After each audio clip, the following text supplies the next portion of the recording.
Baik, saya atas nama Petrus Damian Kaukayo dengan NIM 19060500065.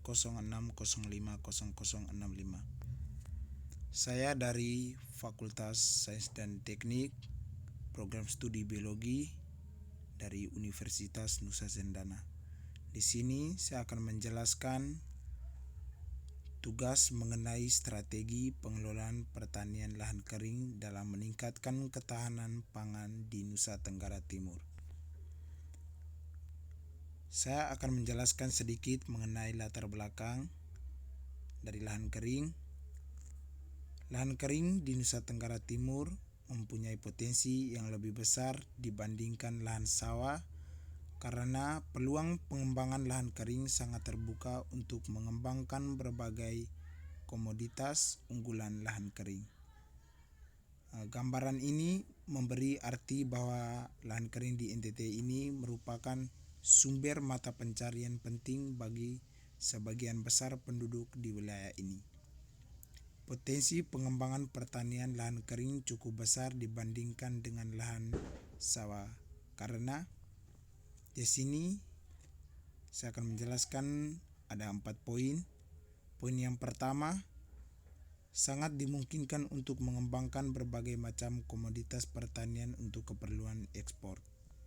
Poin yang kedua, dimungkinkan untuk pengembangan pertanian terpadu antara ternak dan tanaman, perkebunan atau kehutanan serta tanaman pakan. Yang ketiga, dimungkinkan dapat membuka peluang kerja yang lebih besar dan investasi yang relatif lebih kecil dibandingkan pembangun fasilitas irigasi untuk lahan sawah. Dan poin yang keempat, dimungkinkan untuk mengentasan kemiskinan, keterbelakangan sebagian besar penduduk yang saat ini menggantungkan hidupnya di lahan kering, kata Utomo pada tahun 2002. Hanya saja selama ini potensi tersebut masih belum dikelola secara serius. Pemahaman tentang potensi lahan kering dan masih keterbatasan penelitian yang komprehensif dan terpadu untuk mengembangkan pertanian di lahan kering. Jadi, teknologi kebudayaan lahan kering yang dikembangkan harus bersifat adaptif untuk suatu wilayah. Adaptif dalam arti bahwa teknologi tersebut berwawasan lingkungan dan cocok untuk kondisi agroekosistem di suatu wilayah, serta secara teknik dan sosial dapat diterapkan oleh masyarakat setempat dan berimplikasi ekonomi. Hal ini yang sangat mendasar bahwa karena sebagian besar kemiskinan yang ada di daerah ini di lahan kering.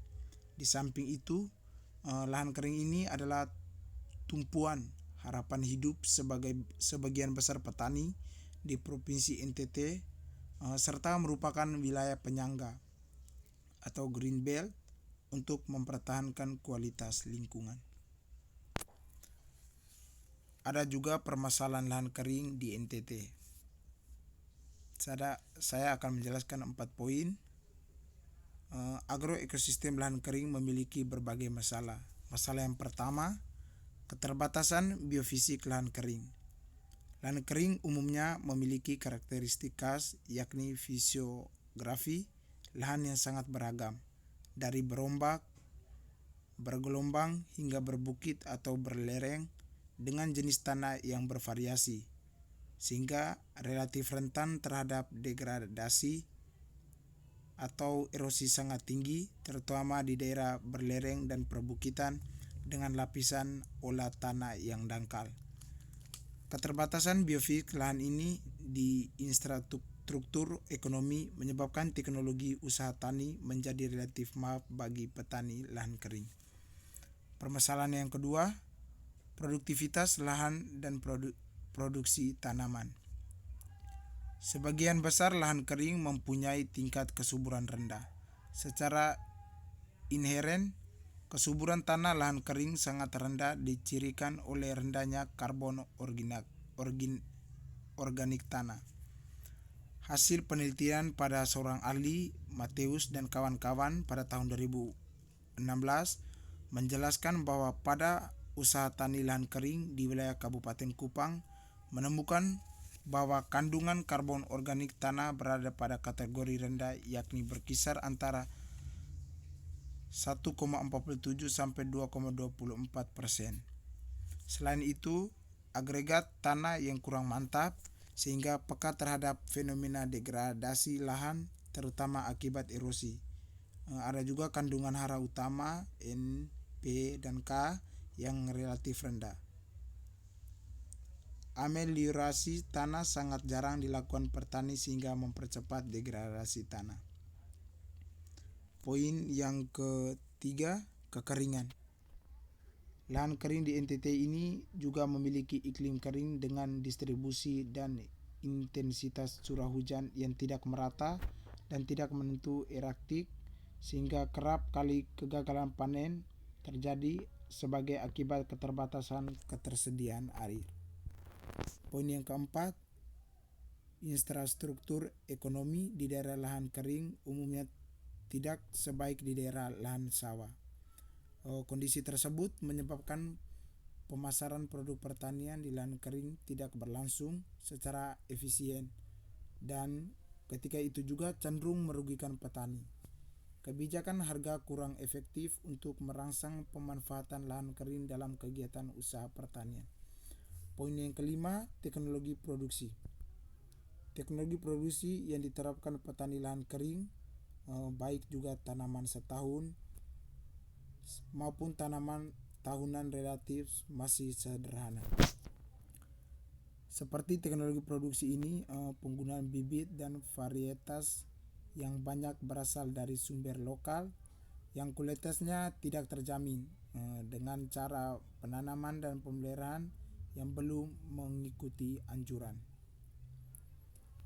Teknologi produksi ini biasanya penerapan teknologi yang kurang tepat, jadi sehingga menyebabkan variabilitas yang relatif tinggi. Adopsi teknologi yang lambat akibat berbagai kendala menyebabkan pertumbuhan produktivitas komoditas yang dikembang di lahan kering relatif lambat dan berfluktuasi. Di dalam ini juga saya mengambil mengenai tentang strategi pengolahan lahan kering. Saya menjelaskan sedikit. Untuk mencapai keberhasilan usaha pertanian di lahan kering, perencanaan dan pembangunan haruslah mengarahkan kepada tercapainya peningkatan kesejahteraan masyarakat yang menggarapnya dan sekaligus harus menjadi kelestarian sumber daya alam dikelola. Upaya tersebut adalah sesuai dengan tujuan pengelolaan pertanian lahan kering, kata Dusamski pada tahun 2001 dan Georgis 2003, yaitu ada 5 poin. Yang pertama, tujuannya meningkatkan produktivitas lahan atau productivity. Yang kedua, mengurangi risiko kegagalan atau stability atau security. 3, pelindungan potensi sumber daya alam dan mencegah degradasi tanah dan air. Yang keempat, meningkatkan pendapatan. Yang kelima, memenuhi kebutuhan sosial. Oleh karena itu, perlu ditemukan strategi yang tepat untuk dapat tercapai tujuan tersebut melalui: pertama, ameliorasi tanah yang potensial guna meningkatkan kualitas tanah. Yang kedua, peningkatan produktivitas lahan dan produksi tanaman secara berkelanjutan. Dan poin yang ketiga, teknologi rain harvesting dan perbaiki infrastruktur ekonomi. Ini poin penting yang harus diperhatikan. Yang pertama, ameliorasi tanah. Dalam mengelola lahan kering, kegiatan tahap awal yang harus dilakukan adalah bagaimana kita dapat memperbaiki kualitas tanah atau soil quality sehingga produktivitasnya dapat meningkat. Oleh karena itu, kualitas tanah sendiri merupakan sifat tanah yang menggambarkan tanah tersebut sehat maupun sifat tanah dalam artian fisik, kimia, dan biologi yang baik dan produktivitasnya tinggi.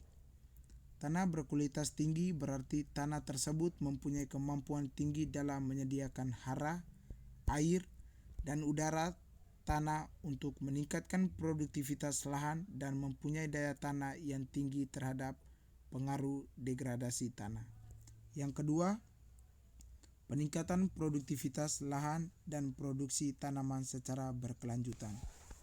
Baik, paket teknologi alternatif yang akan diterapkan dalam rangka meningkatkan produktivitas lahan dan produksi tanaman haruslah dapat memberikan kompensasi terhadap keterbatasan kemampuan alamiah lahan tersebut.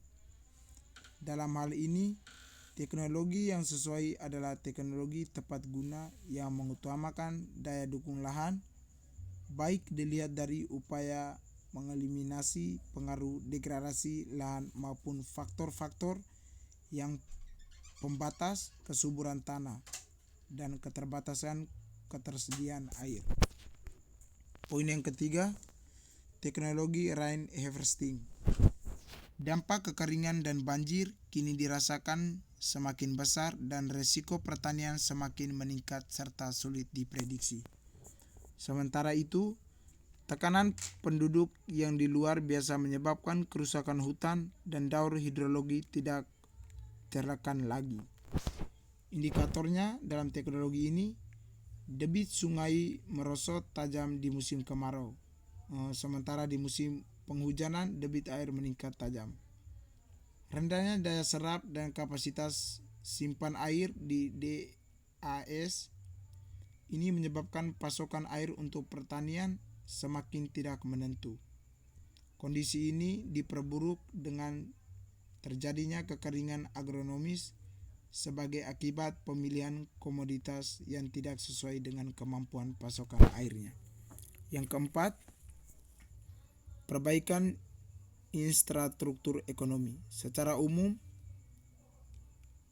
pangsa pasar produksi komoditas yang dihasilkan oleh petani lahan kering masih terbatas, karena konsumen yang terbatas sebagai akibat lemahnya infrastruktur pendukung dan bentuk produk yang kebanyakan masih berupa bahan mentah atau belum diolah.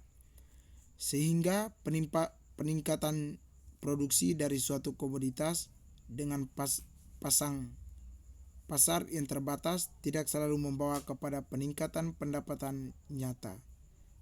Karena dari perbaikan infrastruktur ekonomi tersebut, komoditas pertanian pada umumnya cepat mengalami kejenuhan pasar yang mengakibatkan harga merosot. Di dalam ini juga pemerintah dapat berperan dalam hal ini dengan menciptakan sistem yang dapat mengendalikan harga komoditas. Pendekatan lainnya adalah penguasaan komoditas yang mempunyai nilai ekonomi tinggi dan pemasaran yang luas. Dari strategi